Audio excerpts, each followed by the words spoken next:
ایسے وہ دشمن پر لپکتے تھے، جب جہاد کے لیے انہیں بلایا جاتا ایسے اکٹھے ہوتے جیسے اونٹنی کے قریب اس کے بچے اکٹھے ہوتے ہیں۔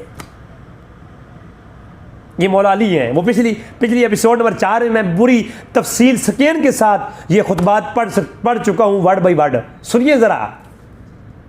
اور مولا علی فرماتے ہیں کہ وہ اپنی تلواروں کو بے نیام کرتے تھے اور سجدے بھی کرتے تھے اور وہ بھوکے بھی رہتے تھے۔ وہ بدر سے آتے تو حنین کی طرف چل پڑتے تھے، حنین سے آتے ان کی تلواروں سے خون لرز رہا ہوتا تھا، حضور فرماتے تبوک کی طرف جانا ہے، تبوک چلے جاتے تھے۔